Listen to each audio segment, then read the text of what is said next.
Welcome to Inclusive Gathering Birmingham. My name is Danielle.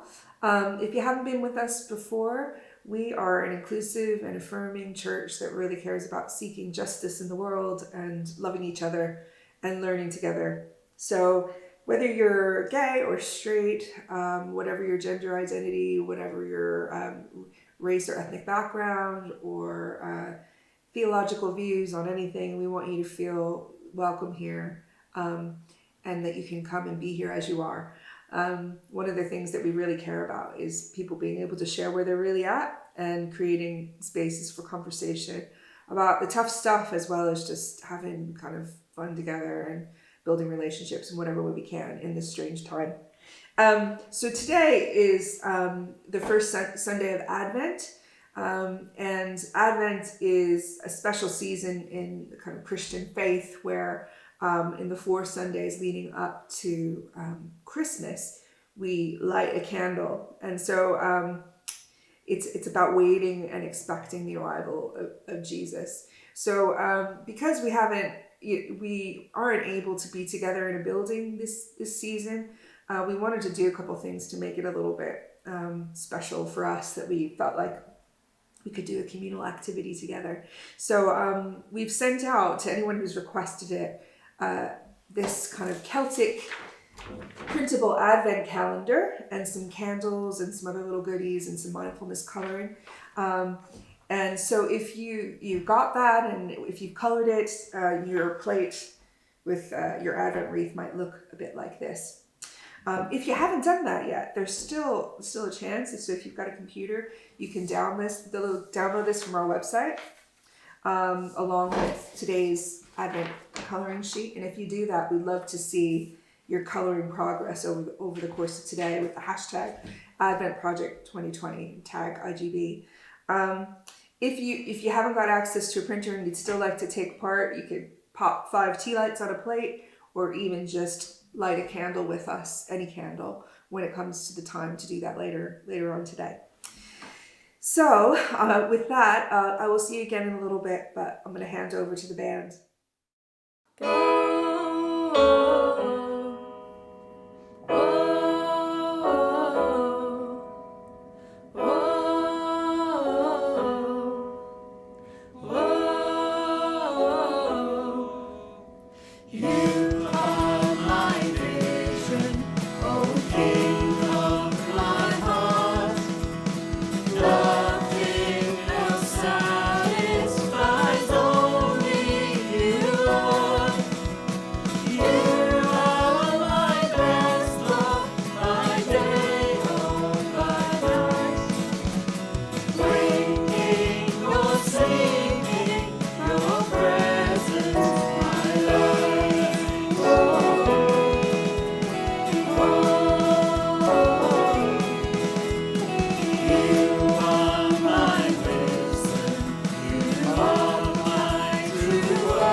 Afternoon, folks. My name is Rachel. I'm part of our lovely community with you. And every week we have a question, which is a chance to check in on yourself and share something with other people. And because we're not in the same building, you can just type your responses and your reflections on this question in the Facebook live chat if you're watching on there. And the question for this week is about a Danish word that I had to look up on YouTube, and I think you pronounce it hygge.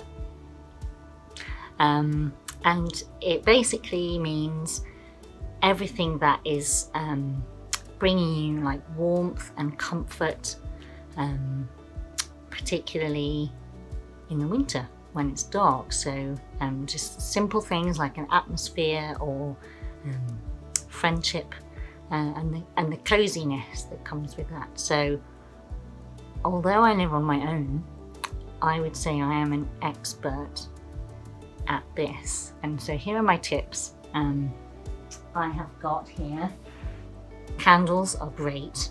If you have one of these fire things, definitely, possibly overdoing it at the moment actually on the warmth feeling, so sending you excessively warm vibes for wherever you are.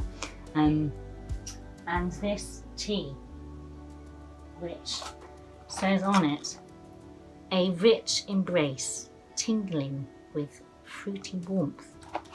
So, and if that wasn't enough, I mean, you know, how far can you go with coziness? I think possibly Batman socks that are really fluffy. So that definitely does it for me. What about you?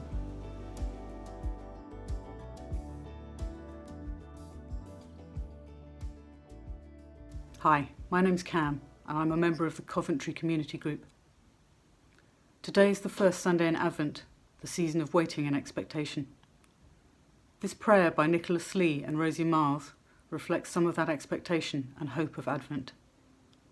If you'd like to, you can join in with this prayer.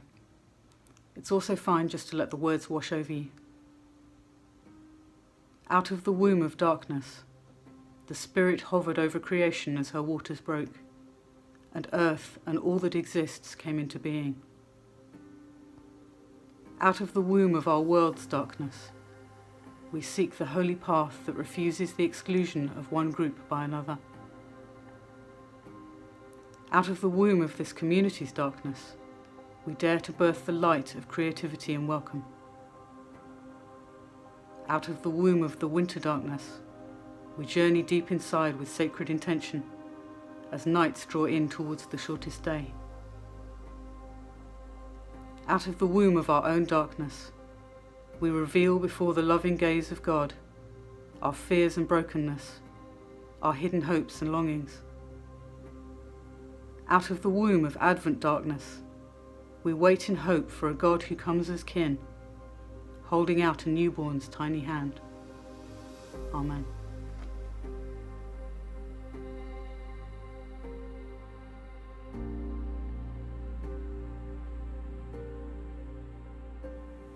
Hello, my name's Jo. Today we're returning to our series exploring the depth and mystery of the stories Jesus told. Today's reading is taken from the Gospel of Matthew, one of 4 life stories of Jesus in the Bible. Tash will be talking about this story in a moment. Jesus also told them other parables. He said, "The kingdom of heaven can be illustrated by the story of a king who prepared a great wedding feast for his son. When the banquet was ready, he sent his servants to notify those who were invited, but they all refused to come. So he sent other servants to tell them, 'The feast has been prepared. The bulls and fattened cattle have been killed and everything is ready. Come to the banquet.' But the guests he had invited ignored them and went their own way, one to his farm, another to his business. Others seized his messengers and insulted them and killed them. The king was furious and he sent out his army to destroy the murderers and burn their town. And he said to his servants, "The wedding feast is ready, and the guests I invited aren't worthy of the honour. Now go out to the street corners and invite everyone you see." So the servants brought in everyone they could find, good and bad alike, and the banquet hall was filled with guests. But when the king came in and met his guests, he noticed a man who wasn't wearing the proper clothes for a wedding. "Friend," he asked, "how is it that you are here without wedding clothes?" But the man had no reply. Then the king said to his aides, "Bind his hands and feet and throw them out into the darkness, where they will be weeping and gnashing of teeth. For many are called, but few are chosen." Amen. Hi, my name is Tash and I'm part of Inclusive Gathering, and I'll be leading today's reflection on Matthew 22. The first thing that I want to say is that this is not a neat story. At the surface level, it's a story about welcome and inclusion and generosity. But when you dig a little deeper below the surface, there are some definite darker elements in this story. There is refusal of invitations. There are people being killed, not wanting to show up for a wedding. There's someone being booted out of a wedding. This is in no way a neat story. And yet in the Bible that I'm using, the editors have chosen to call this the parable of the great feast. But it's not neat in any way, shape or form. There is preparation. There is a king preparing a banquet to celebrate with his son. There is rejection of an invitation. The chosen simply do not care. There is acceptance. The wedding banquet is filled with people. There is a strong inclusive aspect. Everyone is welcome. But then we end with a solid rejection and a warning about punishment because people do not turn up wearing the correct clothing. This is not a neat story. Now we know that a story can be anything that the author wants it to be. But we are told that this is a parable, a story told by Jesus to illustrate the kingdom of heaven. It becomes a little bit problematic now, a little bit messy. The king, Jesus, kicks people out. Everyone is welcome unless they're wearing the wrong clothes. I thought this was going to be more of an inclusive message. Now, the whole issue with clothing makes this a problem for me. I know that some people love to dress up, even during lockdown, just to feel special. I am not one of those people. I actually find getting dressed up incredibly stressful for lots of different reasons. The first problem is the very act of looking for something to wear. That whole idea, searching for something to wear. And then you might have to actually go to a shop, which I find problematic. I might have to spend a lot of time scrolling on the internet, looking at various different sites to try and find something, then get it delivered, hope it gets there in time, try it out, return it, not quite happy. Then if I actually get to that point, I'm going to be worried about not being comfortable, and comfort is very important to me.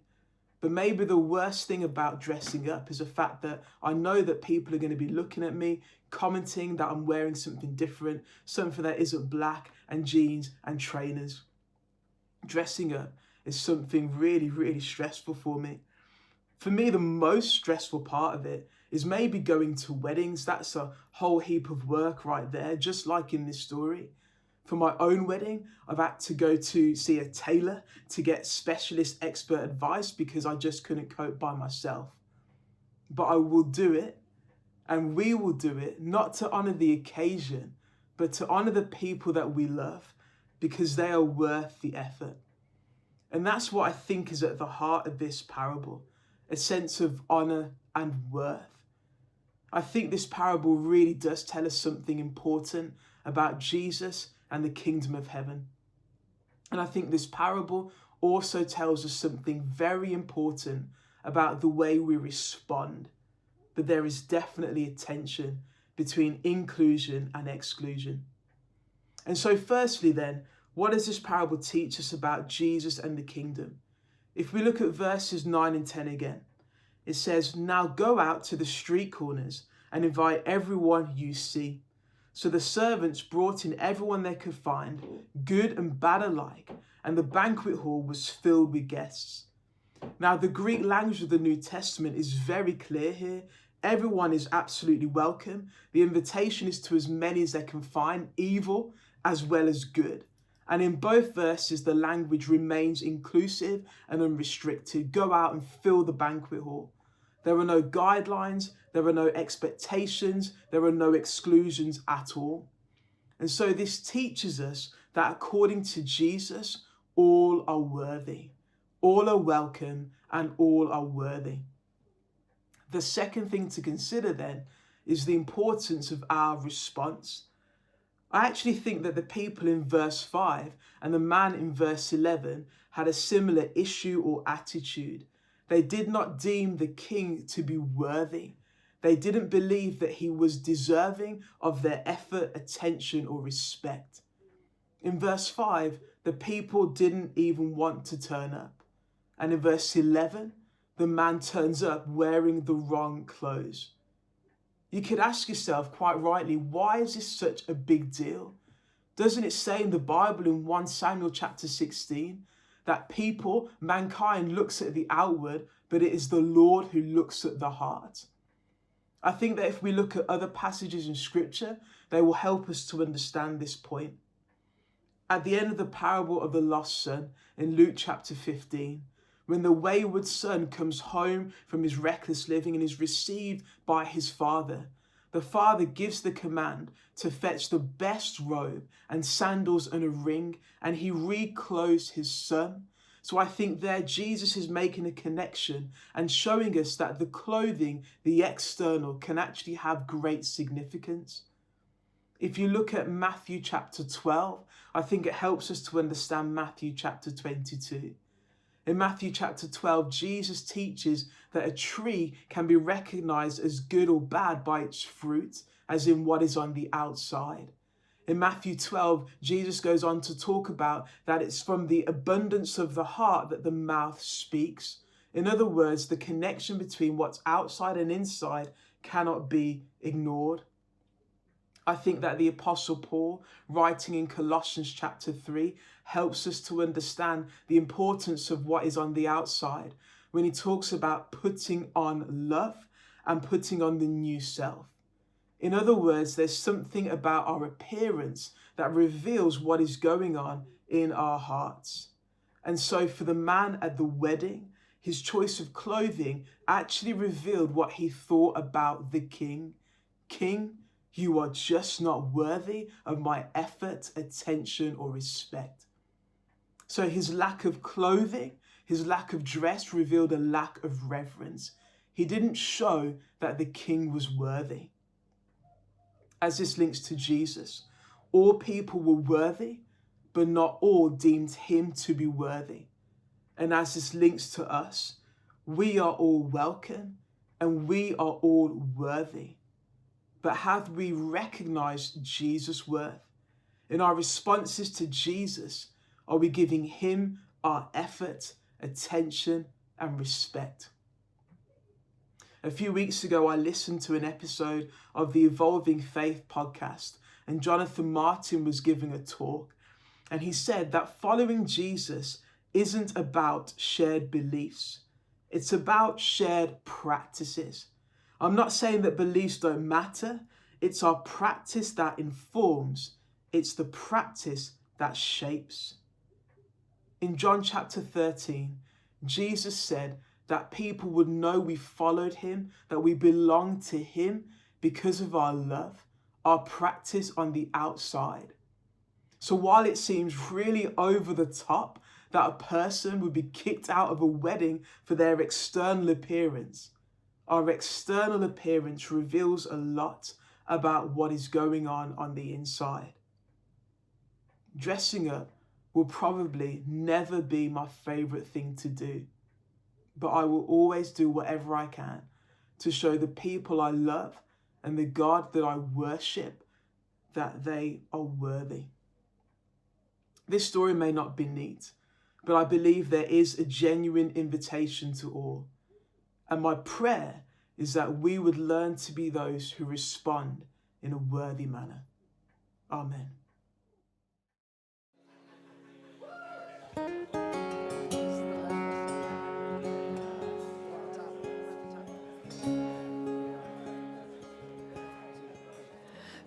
all proud, come all greedy, come all liars, come all shamed, come all wealthy, come receive it. To the table, come today. Come all broken, come all needy, come all poor and come all slaves, come all rulers, come be seated. Come all sinners, come all saints. Come to the table from near and far. Come from the shadows, come out of the dark. There's room at the table. We saved you a seat. Come to the banquet.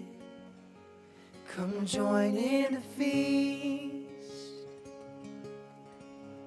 Every race, every nation, come all rebels, come all gay. From the fringes come to Jesus, to a table full of grace. To the table come and save.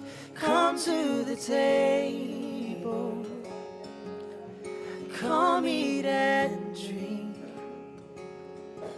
There's no inner circle. Come die with the King. Recline at the table. Come let down your guard. You're never a stranger. Just come as you are. Come be whole. Come be loved. Come accepted.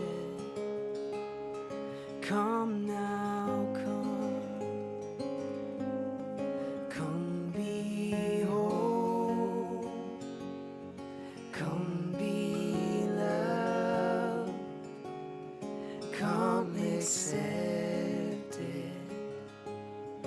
Come now, come. Come be whole. Come be loved. Come accepted.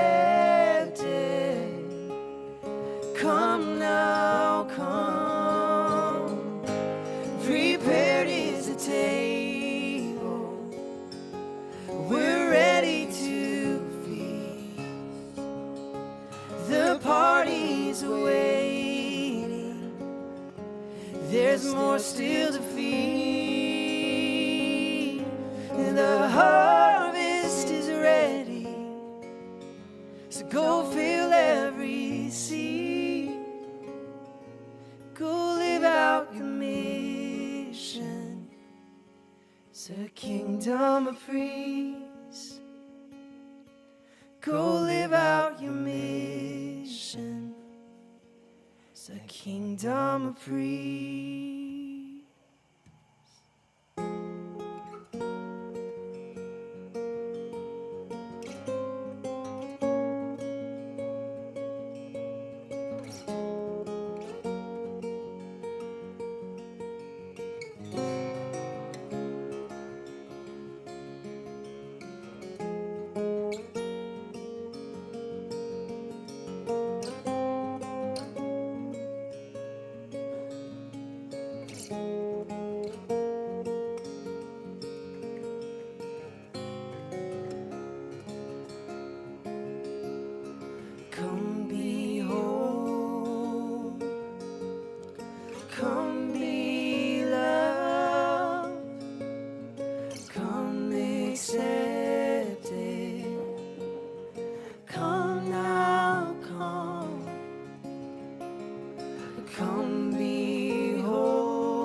Hi, my name's Ruth. I've been asked to share some of the things I discovered in this book, Silent Waiting by Alexander Ryrie, and the tagline is The Biblical Roots of Contemplative Spirituality.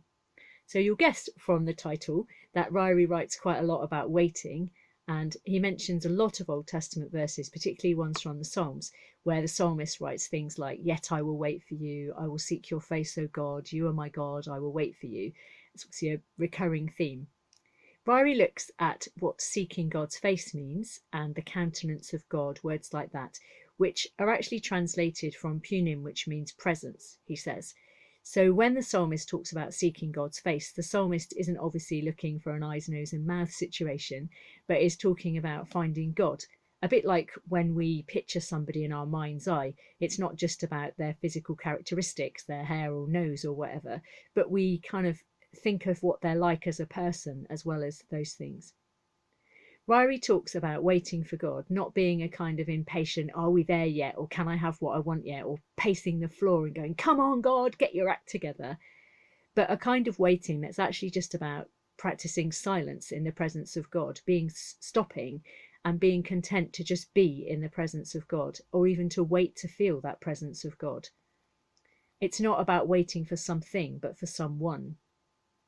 It's about experiencing God and not even asking God to let us experience God in a particular way, but just knowing that God is with us. I found this book really interesting because I'm a little bit impatient at times, and it transforms the idea of waiting for God for me.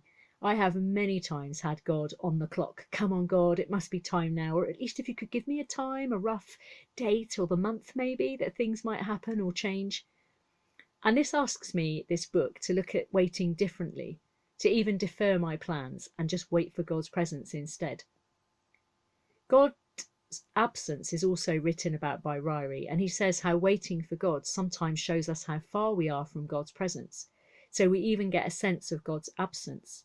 But he says that doesn't need to make us feel low, but make us feel aware of how much we need God, and should lead to us waiting for God and waiting until we discover God's presence again.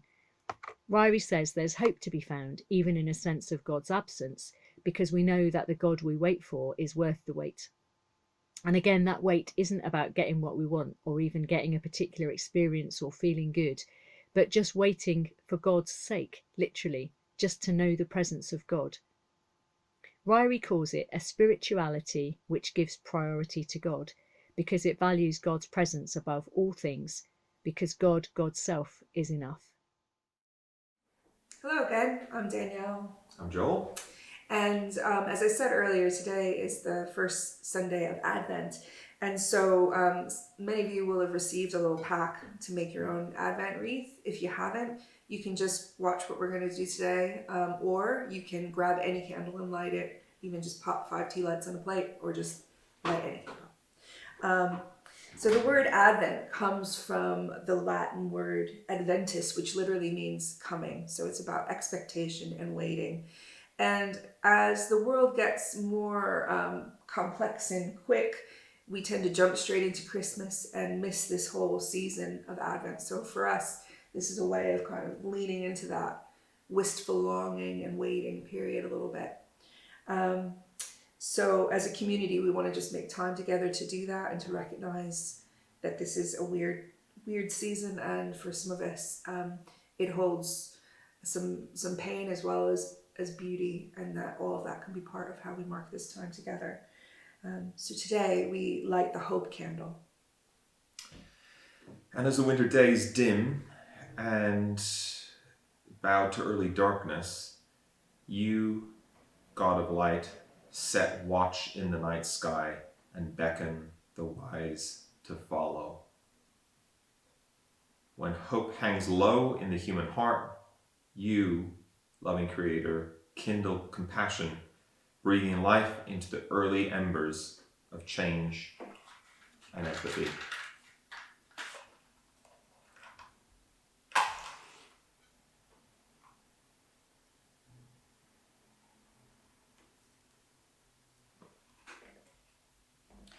We light a candle for hope, sending prayers high into the inky heavens and dreams deep into the human soul. As Advent dawns, God of all hope, shine your light on the story of those who journeyed before us. May the seeds they planted in the world, peace, joy, love, take hold in our hearts and stretch towards the light. We light a candle for hope. May it light the way.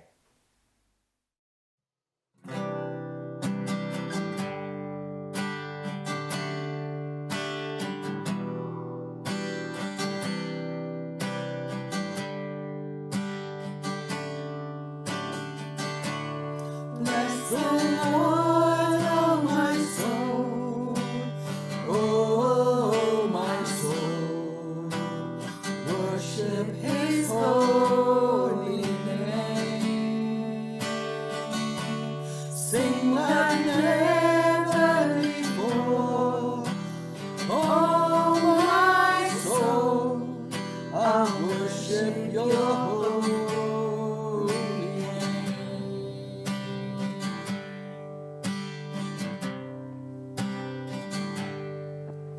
The sun comes up, it's a new day dawning. It's time to sing your song again. Whatever may pass and whatever lies before me, let me be singing when the evening comes.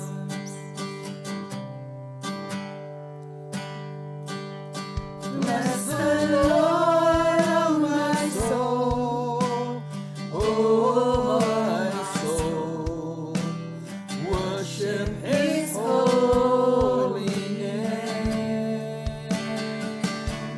Sing like never before, oh my soul, I worship Your holy name.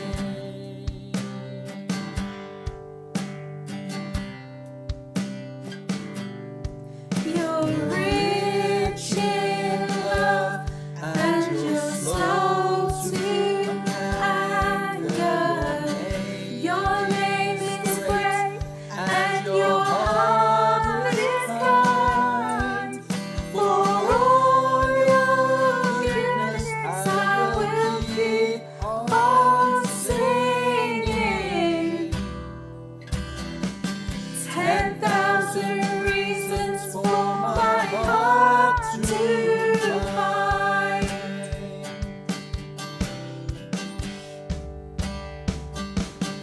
Bless the Lord, oh my soul, oh my soul, worship His holy name. Sing like never before, oh my soul, I worship Your holy name.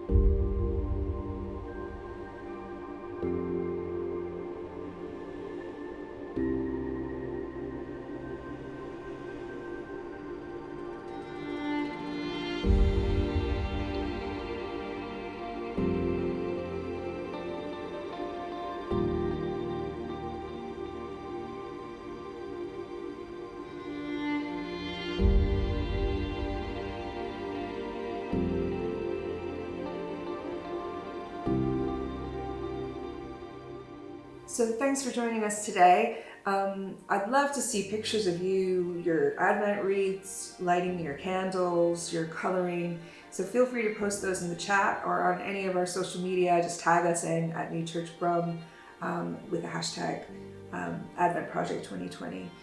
So today, if you'd like to kind of continue the conversation with some real folks, you can join us at 5:15 on Zoom.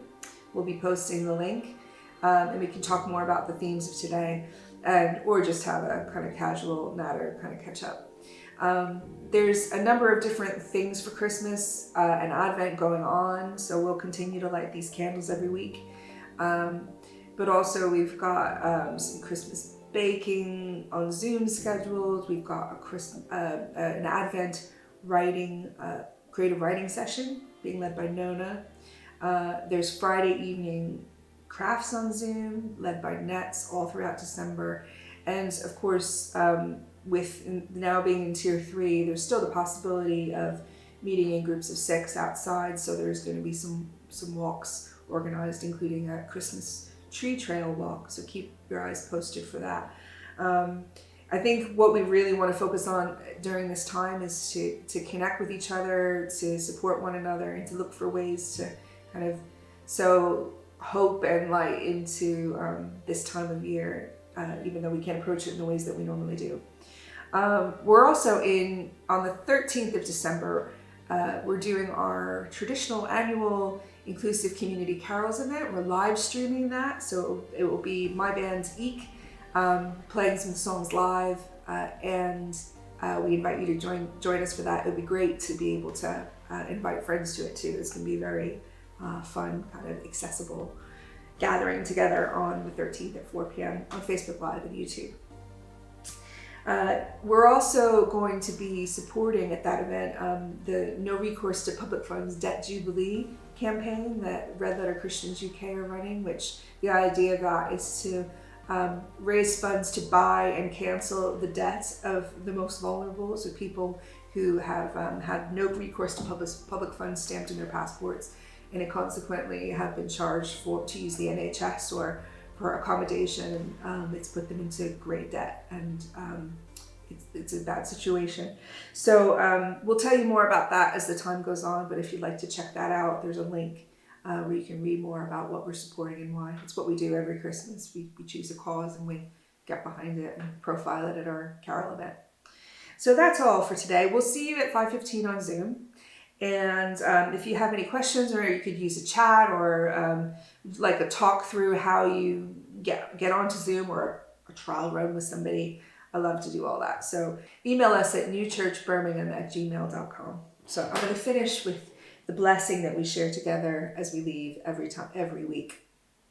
May we live fully, may we love wastefully, and may we have the courage to be all that God has created us to be. I'll see you at 5:15.